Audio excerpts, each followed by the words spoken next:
welcome everybody to the Too High Podcast. I am Seth Galina alongside, as always, Diante Lee. Diante, you are freshly coiffed. What's going on? Not much, man. Had to try to tame the beard just a little bit. I let it get a little unruly during football season. So since we got a bye, I want to try to reel it in a little bit. I'm sure the kids will be upset with me because they said that I'm not allowed to touch my hair while we were winning. But, some things have to be done. I also have a little bit of a mullet going on in the back here that I'm gonna have to get rid of at some point because it's getting a little, like you lean said, into it, unruly. Yeah, I'm leaning into my Canadianism here. I'm just missing a jean jacket and jean shorts. All right, let's get into some football talk because I think that's what we do on this podcast. We wanted to start with basically the three. From the NFL perspective, three of the biggest topics of the week, not Aaron Rodgers, actually. So maybe three of the four biggest topics of the week. And we're starting with Odell Beckham Jr., who I guess has played his last game for the Cleveland Browns. I still remember where I was when OBJ got traded to the Browns. I was sitting at my mom's dinner table, and I was like, I'm not a Browns fan, but obviously I'm a huge OBJ fan from his time at LSU, and then him being reunited with Jarvis Landry at the time. I like I said, it was a memorable moment, and then it's obviously been awful in the 3 years he's been there. So yeah, let's start. Like, what went wrong in the OBJ, OBJ Baker Mayfield era? To me, I think that it's a combination of things. It was one of the things that I was interested in looking at when I did the likes and dislikes this week. And I think that you made a note of this as well in our group chat or whatever. But it's really one part Stefanski and one part Mayfield. So if you look at some of the routes that they're asking him to run, a lot of them, it's like as a backside receiver, right? Like he's being treated as a true X number one receiver. And the thing with that is that if you want to get a guy like that the football, you have to be able to throw with good anticipation and timing, especially a receiver as talented as Beckham. So you'll see snaps where safeties are leaning in his direction or the underneath zone defenders drop extra deep to try to take away the easy windows. And Baker's just not anticipating when Beckham's going to wrap around the defender or how to work through the progression or manipulate the safety or the underneath defenders to be able to find him. So it's that combination of things. Like, I don't think that the routes that they're giving him are bad routes for Beckham. I don't think that there's such a thing as a bad route for Beckham. But I think that one thing that's pretty clear is that Mayfield doesn't want to work outside the numbers. It's not his thing. If he's not checking the ball down, he doesn't want to work the ball outside the numbers. And they don't want to use OBJ in the slot for whatever reason. And I can understand that because he's a number one receiver and you want to try to open up the middle of the field by putting your star receiver outside of the numbers. But you also still have to be able to threaten the defense with getting that guy the football. And there's just not enough of that happening. It's not so much to me about like assessing blame or finger pointing. That's kind of just the dramatics of it all. But if you just look at the scheme in the film, I mean, it's pretty clear to me that Baker's arm talent doesn't necessarily lend itself to the tight window throws you need to make. And the way that he processes the play calls also does not really lend itself to being able to work the ball to a receiver like Beckham if all you're going to do is put him on the backside of a progression. Yeah, so that thing for me is the first thing that stood out when you watch the tape this year is he is always the singled up, not always, but often he is the ISO'd receiver on the backside of like a trips formation or something else, but ISO'd by himself. And so a lot of his routes there are that backside 15-yard in route where it's, we talk about this all the time, it's the backside dig. So the crazy thing for me is when I watched Baker Mayfield year one as a rookie, I saw him hit that route time and time again. And he's just not coming to that route anymore. So now you're kind of, in a sense, you're wasting Beckham on this route because he's really good at it and he's open. Especially against zone, he's always going to be open because he's always going to find that spot just by the concept. He's going to be able to find that space between the linebackers and the and the safeties with the quarterback's eyes pulling defenders to the front side of the concept. But the ball's just not coming to him. Baker is taking his shots to the front side of the concept. I can't even tell you this year if he's made one throw on the backside to the backside dig with Beckham running it this year. I just watched all the film, and I don't think I saw one, maybe one. So it's like, okay, well, this is what you want from him. And I get it, because this is a good route for him, because if you get the quarterback to come back and throw that backside dig, he's a solid receiver he's going to catch it, and you're going to get some yak because he's that type of player. But Baker's not getting there. And the thing is, it's not like Baker is always completing the front side concept. And it's like, okay, well, if he's going to go and get 20 yards a clip on a deep out route to the front side, then it doesn't really matter if he gets to the backside. But he's not really doing that either. So that's kind of a problem. He's never really been a slot receiver. I think 1 year with the Giants, I think maybe his last year with the Giants, he was up to 20-25% slot snaps, but that's not who he's really ever been. So you're stuck with him playing outside. And when you get a guy who's an outside receiver, an ex-receiver, you gotta build concepts that he is the number one progression. And I just don't see that happening enough. So you don't see it happening enough. And then I think when there is a chance for him to get the ball, it's a very long developing play, I find. And he's running these almost triple moves to get open on a comeback or something. And maybe that's in his route running rather than the actual play design, the route design. But regardless, it's just taking so much time. And, maybe the protection is not there. Maybe Baker just is seeing ghosts, something like that. So he's not taking these chances where Odell Beckham is open on every comeback route he's ever ran in his life. But the ball's not getting to him. I find there's a lot of times where, Baker is in a concept where it's pick a side. Hey, you want to work the stick concept here? You want to work the backside slant concept here? He's picking the stick. He's not working OBJ on the backside. Okay, well, a concept that I saw where they were running two receiver route, Beckham and another receiver running deep curls. He chose the other guy. Okay, I mean, if you don't want to throw to him, don't throw to him. But this is you're going to end up with a waste of a super talented receiver who I think still can get separation, can still catch the football. We saw some drops in that Thursday night game a few weeks ago, but for the most part, he's as good as a receiver as you're going to find. He's a top 15 receiver in the league, top 10 receiver in the league. I don't know. So I think there's, like you were saying, I think it's both a Baker thing and a Stefanski thing. Because what happens is, if you're the outside receiver, and now let's say they bring the trips over to your side, and you're that outside receiver, you tell me how many routes how many targets you're gonna get as the outside most receiver to trips. You're the fuck off receiver. You're running posts. You're running goes to take the coverage off, and then they're gonna hit underneath routes underneath you. The one concept that's a constant for that outside most receiver is the dagger concept, where he's running the deep in to the front side of the play. Ran it about 5, 6, 7, 8, 9 times this year. 0 targets. He's open. 0 targets. So it's all right, well, that's what you've put yourself into. If you're that's the bag you've the box you've boxed yourself into if you're Kevin Stefanski and Baker Mayfield. And unfortunately, you're going to lose a really good receiver. Now, with that said, it's not like they're still moving the football without him. Without targeting him. So I don't know. Anything else before we go on to the best landing spots for him? To me, I mean, the fix for me when I look at the situation is that if you're going to have a player like Beckham and he's a majority outside receiver type, like we were both saying, the routes that they're asking him to run aren't necessarily a problem. It's just that the quarterback can't get him the football. Well, then you've got to do what Green Bay is doing with Devontae Adams. You've got to be able to manufacture touches for your number one receiver, whether it's getting them in the slot on trips and throwing bubbles or these free hitches when corners are playing off in 3-by-1.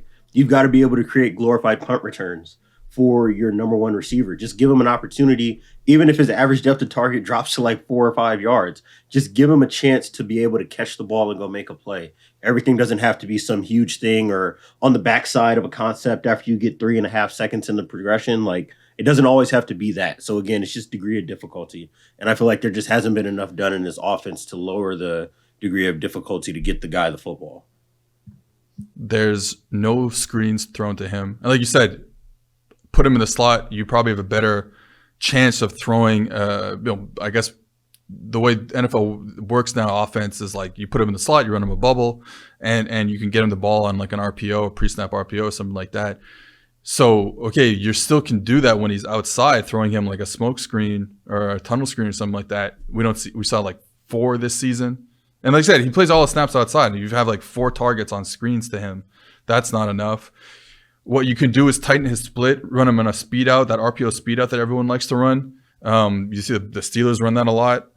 You don't see that. So it's like they're not doing, if this guy is your X receiver and you want him a part of your offense, then you have to scheme it up yourself. If you're Kevin Stefanski, like that's up to you to scheme it up and not just put him on the backside of these concepts. All right, so teams you would like to see him play for, if he, whether it's through waivers or he clears waivers and he goes to free agency. I mean, the money situation, I don't know how it will work out for Tennessee, but with them not having Derrick Henry, I would love, fantasy land wise, to see them just lean all the way into Tannehill becoming a drop back passer, with them not having the engine of their offense that they've had, and just go get a guy like Beckham, especially because they've had their wide receivers kind of in and out of the lineup on a week by week basis. I think that he, in terms of having a number 3, I don't know if there could possibly be a better number 3 receiver than AJ Brown or Odell Beckham, however you want to tier him. That would be nice. I would say that I would like to see, it would be cool, I think, to see him in Carolina, even though I'm not the biggest fan of Sam Darnold. I would like to see him there with some of the passing concepts, because that's another offense I think that really counts on its receivers to be able to take passes and then go create offense after the catch. That would be a really good place to see him at as well. Really, any of the teams that are not at the top of the waiver wire are probably the ones that I'm most interested in seeing him go to. Because I don't want to see him in a bad situation where he's being force-fed the ball in a triple coverage because they have nothing else on offense. So obviously I would like to see him in New Orleans. I know, and there was obviously trade discussions before the trade deadline that couldn't get it worked out. Hopefully they could figure out a way with the cap to get him in, because the Saints desperately need an X receiver. I mean, he could literally take Michael Thomas's role and be excellent at that. Like, excellent. I couldn't think of a better receiver to put into that role. That would be too perfect to fit almost. He could replace Marcus Callaway's snaps, which I think is important for the Saints right now, to find someone else in that role. And then you still have some players on the. Deontay Harris is coming into his own as a speedster deep guy, and you get Traquan Smith back. He's a slot receiver, so you're really just missing an outside receiver. Because I don't know if Callaway is, I think it's something like, I don't know if it's still the case, but I think at one point he was, whether it was like last week or 2 weeks ago, he was the number 1 receiver on a team. He had like the lowest amount of yards in the NFL.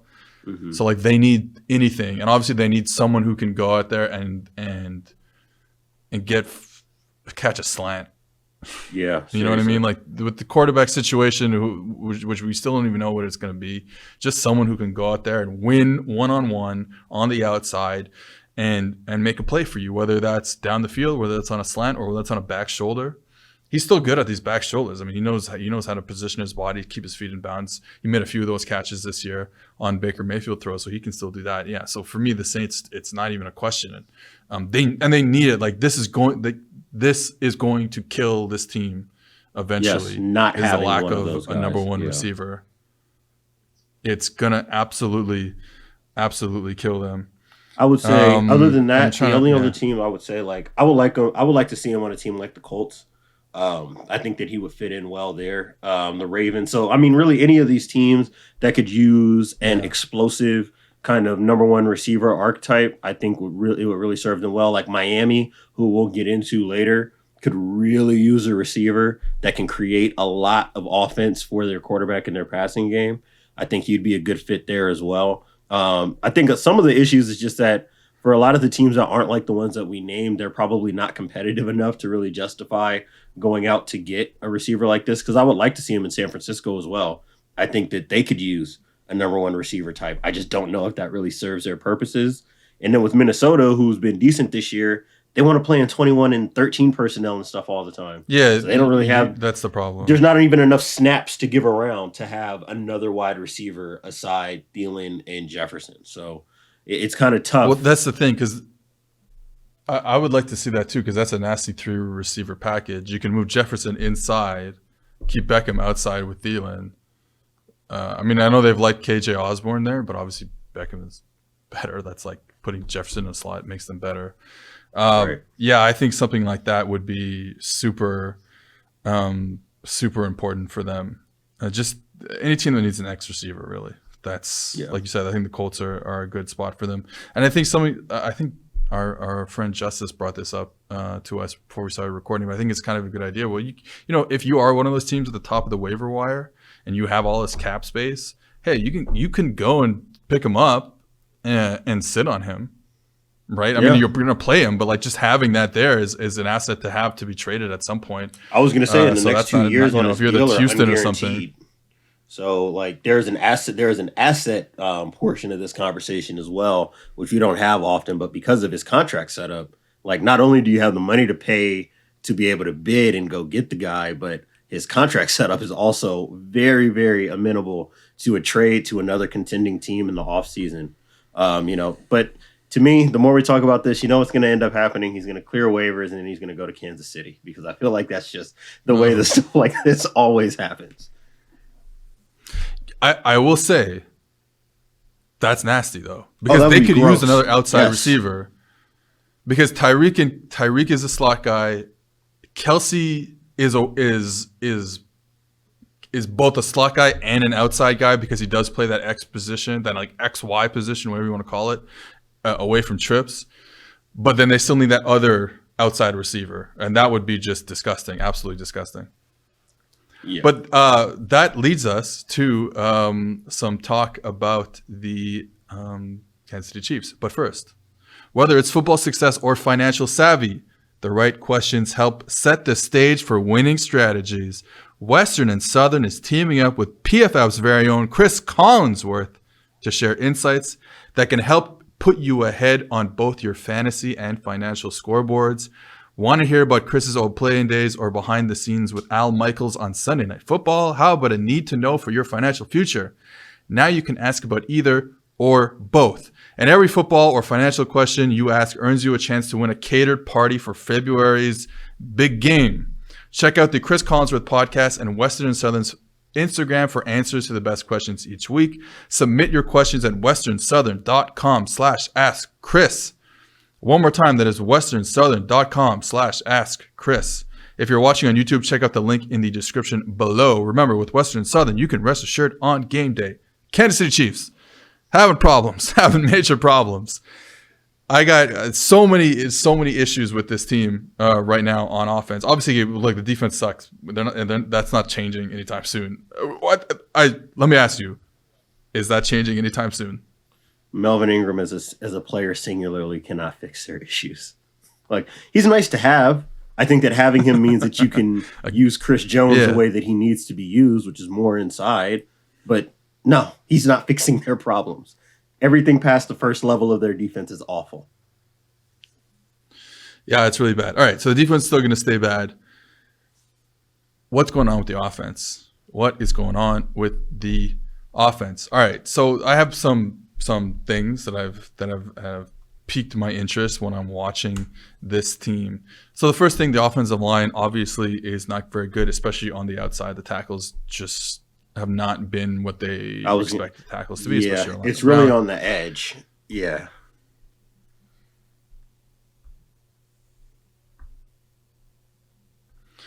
And so the interior is not bad, and I think they're still young, obviously, with Creed Humphrey and Trey Smith on the inside. Still young.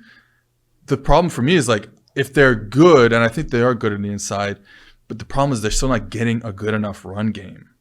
They were pretty good against the Giants, I would say, but overall they're just not getting the run game. They're getting good box numbers. We talk about this all the time. They're getting good box numbers because of the passing offense, the drop back passing offense that they present to other teams, and how deep they can throw the football, and blah blah blah, and Tyreek Hill over the middle, blah blah. And they're running all these RPOs, so that's even lightening the box even more. You know, you have backs and linebackers not really fitting the run as fast as they could. You have man coverage defenders who have to work outside. If there's like a flat route or something, they got to leave the comfort of the box. The problem is, I think if you were talking about them running the ball, running teams out of too high coverages, or at least pre-snap too high coverages, the issue is that they're not a normal team. And defenses are not going to want to run themselves out of that coverage, out of those coverages, just because the Kansas City Chiefs are gashing you a little bit on the ground. You're going to have to destroy teams on the ground for them to say, okay, all right. Like, they're not going to come out of it. They're just going to live in that world as long as they possibly can. And maybe if you were a different team where your passing game was really good and your running game was okay, a different team would come out of it. But the history of the Kansas City Chiefs over the last 3-4 years tells defenses, let's never come out of this. So that's the first thing. They're just not being able to run the ball good enough for teams to not play these pre-snap too high coverages as much as they're doing. Yeah, and I mean, to me, like, I just think back to the beginnings of like the last 3 seasons, right? And I think that over the last 3 seasons, we've seen Kansas City spend off seasons talking about how they're trying to retool or rethink their run game. So like two years ago and last season, their big thing was like, we want to reinvest in 12 personnel, right? Like, we've got Blake Bell, we've got a second tight end who's just another big body. We want to be able to get into that and be able to run, even if it's still out of shotgun, we want to be able to try to run downhill. And they typically do it for like a week or two. They may have a good week with it, and then they end up just leaning back into the thing that they do best. This offseason, it was, hey, we drafted this Oklahoma center. We've got these huge offensive linemen. Like, their guys on size, height, and weight are enormous. Okay, we're going to get here, and we're going to get all these guys who are too big to be manhandled, and we'll take care of all of these one-on-one blocks. And then if we can't win it with the one-on-one blocks, then we'll start running like counter tray. And they try it a little bit, but again, there's not enough of an investment in it, and they're not dominant enough with it to make a defense really have to honor it. Like, for as well as their interior linemen grade out in the run game, if you're only running the ball 21% of the time out of 11 personnel, which is your favorite personnel package, why would I as a defensive coordinator feel like I got to get in a single high to defend that? If I know that what you actually want to do is give the ball to Tyreek Hill and Travis Kelce on RPOs, I'm not going to honor that. You're just going to have to beat me over the head with this over and over and over again, and we're going to lose that way. So again, it's just like not enough depth in the offense from a personnel perspective. And this is not me saying that teams have solved the Kansas City Chiefs. We are not anywhere near that point yet. Like, that's not what this is.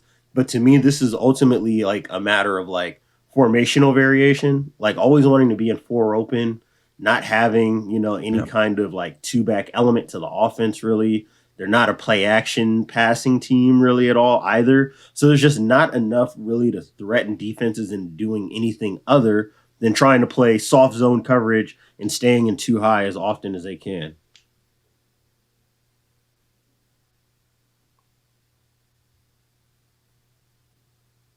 Yeah, I think that, one of the things with the RPO thing that I think maybe gets misconstrued a bit. I've heard this where if you call an RPO, the offensive linemen are like nervous about being like too far downfield and getting a penalty called on them. Therefore, they don't block as hard. That's not something I've ever seen. And honestly, you put the tape on, you see them trying to block people down, push people, upfield. So like that I've heard as an issue. I don't really see that as a problem. You also hear about the amount of RPOs that they run. leading to some issues with Mahomes' feet in the pocket. I don't see anything different. Like, they've always run RPOs. So, like, why now are we saying his feet are messed up in the pocket? Like, his feet Right. are always been kind of weird in the pocket. He's just a savant back there, so it doesn't really matter. So those are some weird points that I didn't really understand that I've seen kind of about the internet recently. Mahomes does have some issues, though, I will say. I think there's some times where there's some throws over the middle of the field in that intermediate level between linebackers and safeties that I think he usually is wanting to throw, and he's kind of holding on to the football a bit. And, one of the issues is when you're playing against these coverages, they're not going to present themselves that often. So you got to make a play, man. Like that, though, you're not getting, okay, well, we'll come back to it in 5 plays because you might not see it again for 15 You plays. might not get it again. Yeah. And there's you might not get it again. Yeah. And there's a great example against Tennessee. So they're in their formation with Kelsey as the singled out ISO'd receiver, and they have trips to the other side. They have Mecole Hardman as the innermost trips guy. And usually, we've talked about this a lot, usually that's Tyreek Hill, and that's such a difficult formation for defenses to deal with. But in this case, they have Mecole Hardman, and it looks like the Titans are playing in too high. What they end up doing is blitzing the corner. So the safety to the side of they're blitzing the corner on top of Kelsey. So the safety to the side of Kelsey has to come down and play man-to-man on Kelsey, and they end up rotating into cover 1. Well, we've seen this a lot of times. That's not what you want to do against the Kansas City Chiefs. So they get the matchup they want, which is one of their speed receivers. They would rather Tyreek Hill, but they get Hardman in this case running across the field on that over route. And he's open. And the safety's not going to make a play. And the other safety, like I said, is in man coverage on Kelsey. They pick up the blitz good enough, and there's no throw. And it's like that's their throw, and he's not making it as much. He's eating the football a little bit more, and that's a bit of a problem. I would say also, I think a lot of people are talking about him not getting the ball out quickly enough. I think there's some examples of him saying, it's like 1, 2, 3 throw, and it's there, but he's not throwing it, on short routes. You can find some examples of that, though I would imagine you could also find examples of that when he's playing really well too. So I'm not so sure about that one. But yeah, in terms of Mahomes, are you seeing anything like that? I mean, it's nothing that's alarming to me. I think that there's I think a lot of it is some of the weird drops and turnover luck that they've had, or lack of luck, has colored a lot of people's perspective. And then it just doesn't help that their defense has been so bad that anything that is not like A++ from the offense has made everybody panic about things that I think they don't need to be panicking about.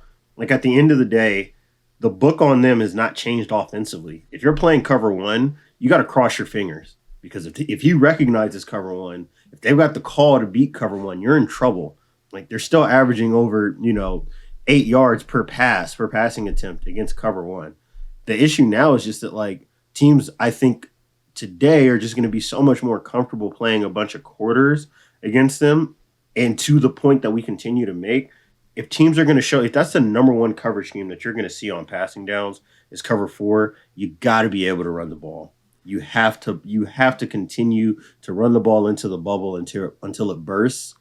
And then you've got to have some kind of formational variation to be able to make teams not want to do that as often. So what does that mean? Like, you've got to be able to create like these 3-by-1 bunches and be able to run some kind of run concept behind it. But then the issue comes back to a conversation that we had with Justice, which is that you need slot receivers that can block in order to take care of those types of things. And they don't have that. So that's another big concern for me. I don't know. I mean, I don't know what the easy fix is. It's for receivers to catch the ball and for them to not, for these interceptions that have come around and not be interceptions anymore. But I don't think that too much has really changed for them. The issues that they've had any other year still exist. I just think that now it's just been exacerbated because the defense has regressed to this point. The other thing I noticed was what happens a lot because Kelsey is that, X receiver on the backside, he gets pressed a lot and he's usually Mm-hmm. unbelievable against this. I don't want to be the whine about officiating guy, but I'm going to be right now. He gets held on a lot of snaps. Like, Yes. this is not just press. Yeah. This is like hold and Yeah. like pull on his jersey so he doesn't go anywhere. And the crazy thing is, he still gets open on his break because he's so good. But I do think this is an important factor because if they're getting this type of man-to-man coverage, they want Tyreek or Mecole Hardman on a deep over route, on a post route, on a corner route, something like that to take the top off the defense. But they want Kelsey in the intermediate area. And what's happening, in my opinion, is that even though Kelsey is eventually getting open after he gets held for the first 10 yards of his route, Mahomes now, because of the issues with the offensive line, is waiting for it to happen. Now he's getting pressure, and it's over. The play's done before it even, because this is how they kill teams, is with Kelsey just winning.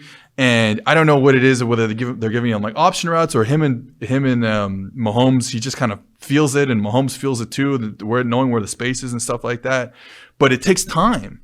They start like quick. Now they will run some like quick hitting stuff for him when he's singled up as the ISO receiver. But for the most part, they're like 10-yard, 6 to 12-yard breaking routes, horizontally breaking routes. And when you're getting held up at the line of scrimmage so much, and the pass rush is getting to the quarterback 0.2 seconds faster, you got problems.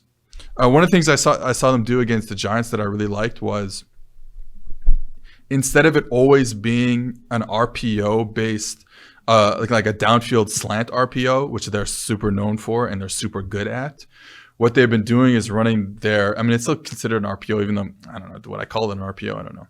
Is they're going in gun still. They're reading the defensive end instead of reading a linebacker for the slant. And then if it's a keep, we see this in high school and college all the time. If it's a keep, he's going to boot now, and they're going to have that flat route coming from the other side on like a sift or a slice or a slide, whatever terminology you want to use. So I think the first two runs of the game, or the first two plays of the game against the Giants, they get Kelsey on it, and then they do some formational stuff to get Tyreek Hill as a slide runner. And then he's off to the races, and they get a first down because he dumps it off. But Mahomes dumps it off to him. So I think there's some play call stuff that they could do a little better in the run game. Maybe instead of just always being a more like downfield RPO team, they could just be more of a zone read and then boot with a flat route RPO team. I think that could be interesting. Yeah, I agree. I mean, that to me is the biggest thing, is that if you want to live in one personnel packaging, you got to be able to run your whole offense out of that one personnel package. All right. Right now, if you go on PFF.com, you can get any PFF subscription for 25% off if you put in the promo code TWOHIGH, TWOHIGH. I went a little fast there. TWOHIGH. Grades and data are live for every single player who logged the snap last week. Go check out the highest graded players from last week. What can you get from a PFF subscription? All of PFF's locked article content, PFF's NFL and college football betting dashboards, our grade-powered projections, cover probabilities, and betting values, 0 to 100 grades of every single player, including the top rookies on every team, player prop tool, which shows positive and negative value for every NFL prop, and much, much more. Support the pod and use promo code TWOHIGH for 25% off any sub. All right. You wrote an article about Derrick Henry. About the issues that the Titans offense is going to have without Derrick Henry. What do you see when you turn the tape with that Titans offense? To put it into one sentence, and I will probably never say this in any other context, but Tennessee losing Derrick Henry is almost like any other offense losing its quarterback in terms of like identity issues that are going to come out of it. So like, and it just shows up in the data over and over and over again. Like, the only time that Derrick Henry was not on the field for Tennessee was basically if the half or the game was about to end, or it was 3rd and long. That is the only time the 22 came off the field. They don't have an actual package of offense that they've shown that is built to accommodate the lack of their star running back. You know, like, And what you see with someone like Jeremy McNichols and when Deion Lewis was there, and it's so hard to parse because of the situational stuff is basically if those two guys were in, they're in a spread offense. Well, what do they do on every other down? They've got two backs or they've got two tight ends in the game and they're running outside zone or duo and their play action passes with the drift concept and all of that. So they have a very particular vision of offense that they have with Derrick Henry that they just don't have access to anymore. And I don't know. And because of how heavily they have leaned into Henry's reliability and, his good health, there's no real point of reference to say that where I could definitively say, okay, this is what this offense is going to look like without this running back. Because I don't know if they know because this is not a situation that they've really ever been in before. The only other thing I can guess is that you'll just see a lot more just drop back passes because I don't think you can ask Jeremy McNichols to go do what Derrick Henry did, from a conceptual perspective. Well, so this is where I think Adrian Peterson comes in. This is the type of offense he should be good in. Yes. Problem is he's maybe a little too old for it. Yeah, he's an old man. But I think, so like maybe 10 years ago, this is perfect landing spot for Adrian Peterson. But I don't know if he's still the Adrian Peterson that we remember. He probably hasn't been for a few years. So, and then that turns into he's a dual runner. He could be a dual runner. Right, but then it turns into like a share of touches issue. Like, are you going to be comfortable with having like a second or a third quarter where he gets 8-9 touches? Like, you can do that with Derrick Henry. He can live in that world. I don't know if you can ask a mid-30s running back who didn't even have a job going into this season to take on that kind of workload. Like, and so much of what Henry is able to do is finding explosive runs after contact. I don't even think it's fair to ask. You definitely can't expect it. I don't even think it's fair to ask of that out of a semi-retired or out of semi-retirement running back. Yeah, the funny thing about the Titans is something that we've talked about before with other teams, and it's the ability to get into two different offenses. Mm-hmm. Because once you are, even if you're really good, there comes a time when you need to change things up. So we talked about the Cowboys being in more, two tight end personnel. We've talked about it with the Bills as well. It kind of comes up with the Chiefs as well. Like maybe this is a time where they need to get into more 12 personnel. We kind of saw it against the Giants on Monday night, just to change things up. The Titans are one of these. We do one thing and we do it at a super elite level. Now, most teams don't have one thing they do at an elite level, so good on them. But that one thing is literally just Derrick Henry, duo runs, downhill runs, and the play action that ties together perfectly with that downhill run action, which is their drift concept, right? 12-yard in-breaking route. You were great at it when it was A.J. Brown and Corey Davis, and now you have A.J. Brown and Julio Jones, two of the best in-breaking wide receivers Julio Jones might be the best of all time, to tell you the truth, and A.J. has become just great at that. We're seeing it in his young career. So what they do it at an unbelievably elite level. They haven't shown, I don't think, that they have another form of offense that they can just go to.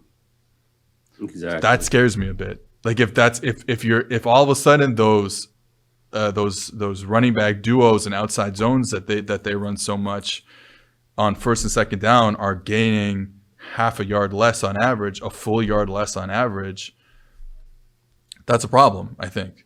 And it's not only that. It's like, is there the same threat of play action because of it? Like, it's not just how productive the run is itself, right? It's what that marries up to in the passing game. Like, can you get the ball to A.J. Brown and manufacture these 15, 18, 22-yard gains on these throws?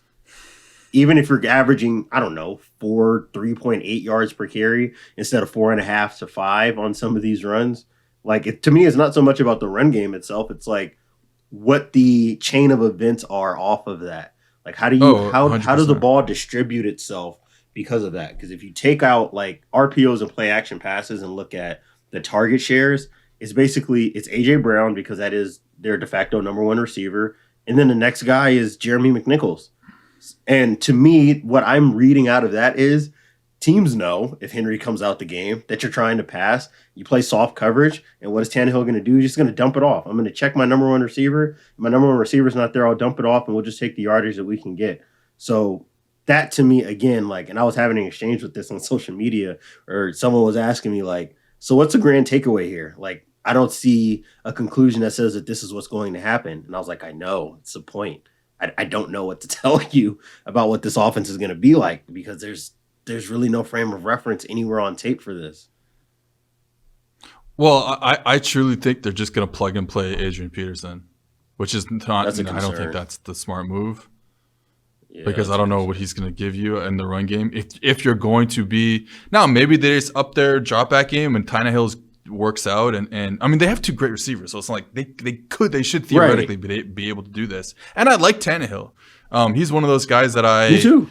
He's a Seth Galina type quarterback. He hits the last step of his job. There's no wasted motion. He throws the football. Like I love that shit. I mean, but he's quietly a pretty good drop back quarterback. Yeah. No, he's got some of the best footwork in the league, honestly. Like I'm not saying he's the best quarterback in the league by far, but he's got some of the best footwork. He maximizes everything he needs to maximize, which is he's not going to wait around the pocket. I mean, he's a good runner. Obviously, he was wide receiver at Texas A&M. He's a good runner. You can run him on some zone reads and stuff like that. But really, he maximizes what he is in the pocket, which is let me get to the end of my drop back, and I'm gonna throw the football, and I'm gonna throw it accurately. He's so good at these routes that we're talking about, these in-breaking routes. But I kind of agree with you where it's like, what does it look like either in a completely new type of offense without Henry, or that same type of offense, but you're replacing Derrick Henry with old man Adrian Peterson. That's really the where the concern is. All right. You wanted to talk about the Dolphins offense. I pushed back. Oh, don't put that on me. I pushed back, but they were going to do it. So you got to start us off. You got to get this ball rolling on the Dolphins offense. What are your issues with it? Again, the simple overarching thing that I put in the likes and dislikes post this week was just that this is what a spread RPO offense looks like when the defense doesn't respect you downfield at all. Like this is what it looks like when you cannot threaten the defense down, actually threaten them down the field. So the data, they're 28th in average depth of target on their throws. They're last in yards per reception. They're second to last in yards after catch per reception. They're third to last in their deep targets. So throws 20 plus yards down the field. They're like third or fourth from last in first downs gained rushing. 31st in yards after contact per carry. They're 29th in runs for 10 plus yards. Like this is an offense that just cannot threaten you beyond the sticks at all. And they're not. And the issue to me is that they're not even looking to throw the ball beyond the sticks. Their running game can't create anything beyond the sticks, which is even more concerning when you kind of look at the fact that I guess they're in 12, but they're using 12 personnel to make 11. And because you don't really have to treat Mike Gesicki like some, road grading tight end who can also be a receiver, it's not like that's breaking teams out of their typical personnel packages. You just got to make sure that you've got a slot defender who can handle, dealing with Gesicki every once in a while. But you're playing them for the pass, and when they're passing the ball within 5 to 7 yards all the time. They're not punishing with the run game. Like I don't see, and to me, like I don't know, like I kind of blamed it on the 2OC thing. Like I just don't think they have an identity. Oh my god!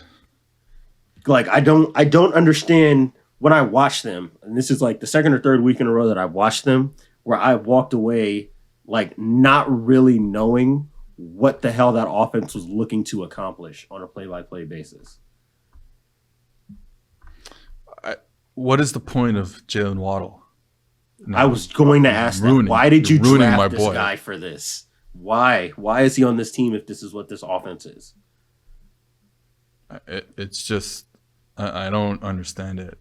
I mean, Devontae Parker too. Like Devontae Parker could go be a downfield threat if you needed him to be. I just don't get what they're doing with this. Same with Gesicki. Like, these are all guys who have some explosive play potential. I'm not saying that they could be like a top 5 receiving core in the NFL, but they all have the skill set to get some of this stuff done, and they just don't.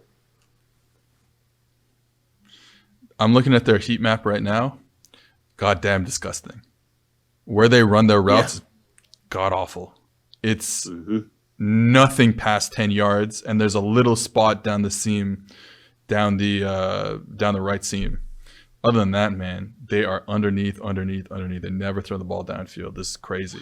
What's the point? Now, one thing I will say is, like, I do understand the idea of putting Tua or putting any young quarterback for that matter in this like RPO based offense. They protect them as much. We talked about this a couple weeks ago, I think. They protect them as much as anybody, really.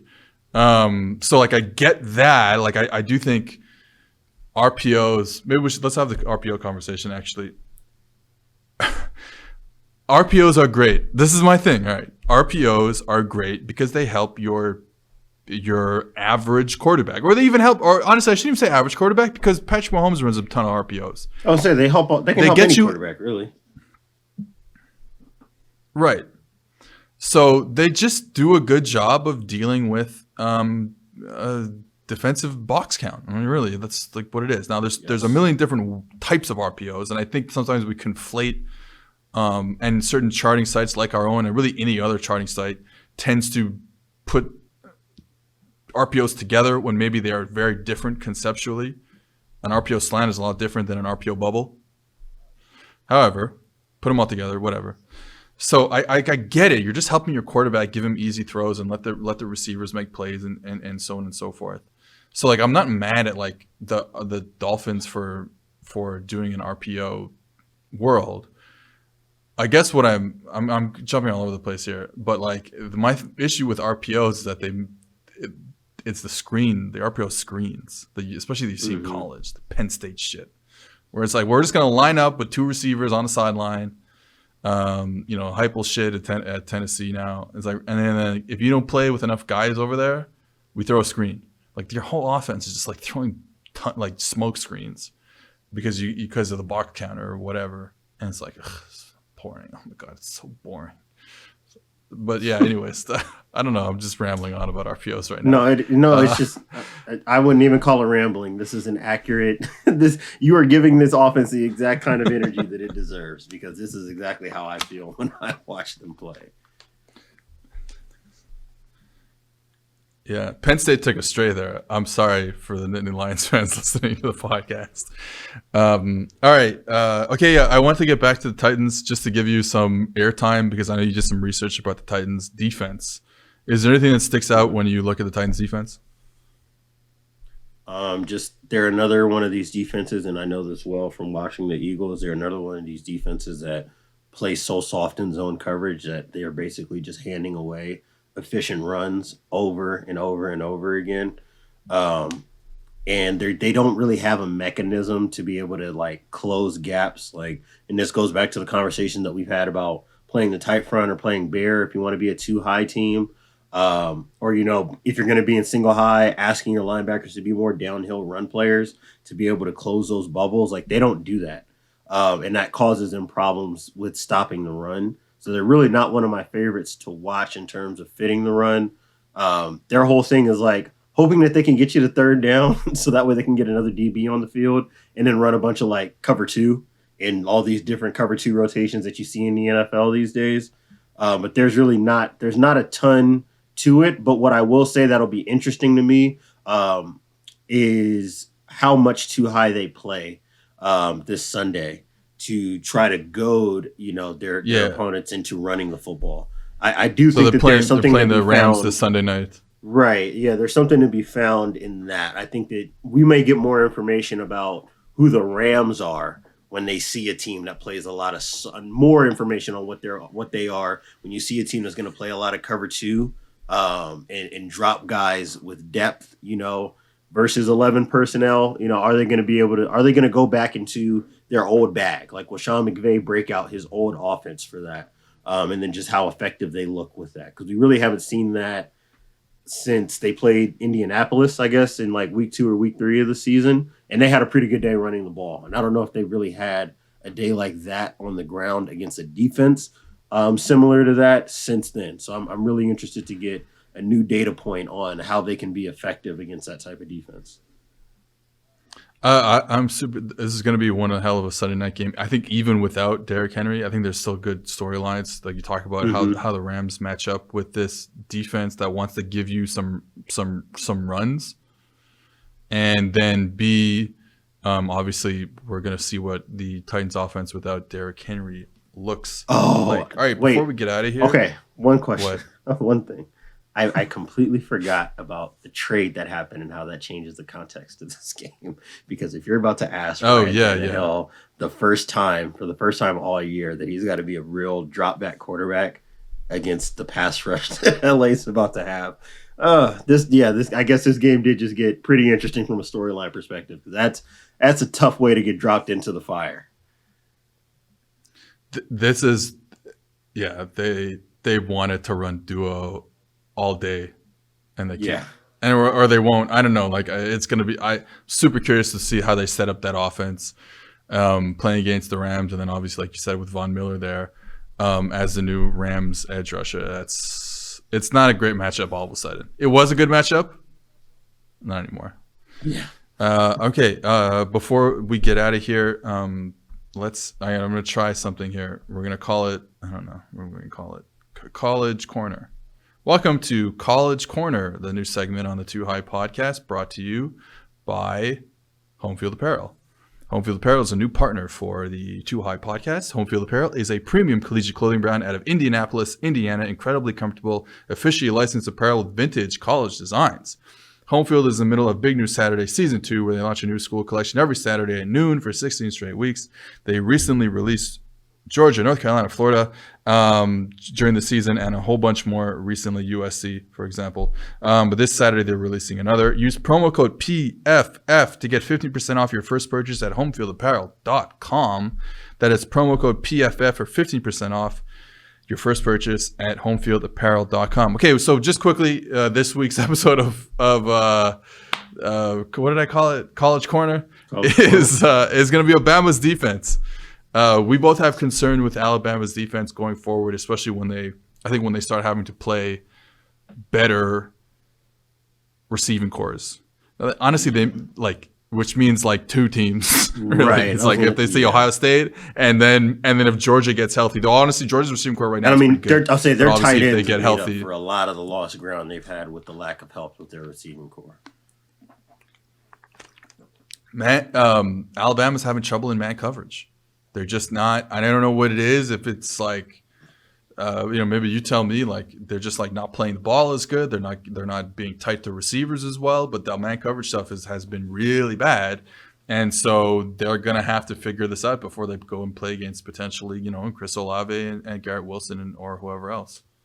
I mean, to me, it's not just man. It's cover 3 as well. Just all their single high stuff. I think that they're running into the same kind of conflict that has existed before when we talked about Alabama defensively, which is like playing one-on-one, trying to win your one-on-ones. It's fine. It is a perfectly viable strategy when you win the one-on-ones.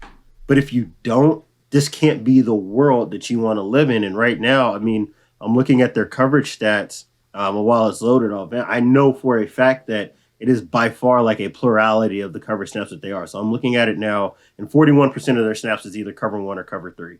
And then if you add when they're carrying the seam, that's up to like 48, 49%. So now you're talking about half your defense basically being some kind of single high.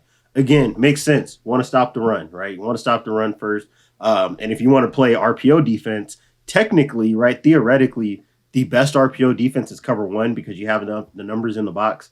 And you also are playing tight man-to-man coverage. So, again, I understand it theoretically. I think that what they're doing from a play call perspective is sound. And this, to me, this would be almost like, to your point, the way you kind of frame the question is like, this would have to get into the weeds of like a lot of the technical stuff in terms of like how you position your body and, what kind of routes you're running versus your like position maintenance. So your leverage on a route, what shoulder you're playing, when you're playing the ball. But this all just comes down to the fact that Some coverages, man, you don't get help. And if you're playing cover 1, cover 3, it's not a lot of help for you as a coverage defender. You've got to win on that island. And then if you're in cover 3, you got to be able to get home with your pass rush. And to me, I think that we've seen a little bit of pass rush diminishment over the last couple of weeks as well. Obviously, they were not going to be who they were against the University of Miami. Like, that was a little over the top, probably like a misrepresentation of what they were in terms of pressure. And they are still getting hits and affecting the quarterback, but it's not coming at the cost of like actually getting the ball forced down to those underneath throws. Teams have still been able to go over the top. And if I'm a team and I'm watching them and I see that Tennessee can get you over the top a few times, I've got no reason to believe for a second if I'm Tennessee, if I'm Georgia, if I'm Ohio Texas A&M State, too, man. Right, A&M. Like I have no reason to think that I can't be that as well. That I can't do that as well. And this is the thing with playing single high, right? Is that you're telling an offense where you're weakest, and then it just becomes a matter of whether or not you can win those one-on-one matchups. And they just aren't winning enough of them to justify, in my opinion, making half of your defense cover 1 or cover 3.